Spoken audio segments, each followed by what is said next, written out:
Baina marrubiak jateko ere astesanturaino itxaron behar, udaberria. Ez naiz bizirik ailegatuko txemarik gabeko beste negu baten muturrera hotsak errekona panpos, naiz osorik ailegatuko. Orduan berriz, leioan kobrezko akazien eguzkiarekin batera udazkena dariola. Antxonetani, ardo gorrizko kopa bat eskuan, musugorri eta algaraz. Baina antxonek ez du ardorik edaten, agian granadin asko freskagarri bat. Panposek bi eskuekin eta nik eskuinekoekin akaziasko eguzkiak berotzen duen bazterrean, leioaren gainean, eskerra magalean, Pampos eta biok aurrez aurre, haren eskuineko hanka nire belaunen kontra, udazkeneko igande arratsalde batean.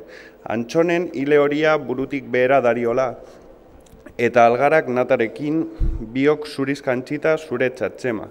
Eta eskuetan zagargorri bat, hortz zuriak algaratan, zangoak eguzkirantz, luzatuak, akaziasko eguzkiak kristalaren beste aldean zutan, eta pinu usaina, ez, hobe menda usaina. Orduan, txema gelara sartzerakoan, ustekaberik gabe, bihotza eguzkiz nataz eta algaraz betea. Orduan konturatukoz litzateke txema.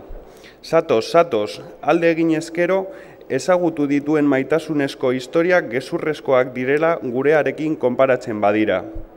Algarak bularretik behera, olatutan, txilborra urrez betetzen. Oroitz zaitez, nolako zoriona zure gorputza deskubritzen zenuenean, akorda zaitez, baina ostekaberik gabe txema. Orduan konturatuko zinateke beste historiak kartoizkoak izan direla, kartoia akazien urrearen truke, diamante lainotuak zilarrezko algaren truke, lepoa inguratzen, baina ustekaberik gabe.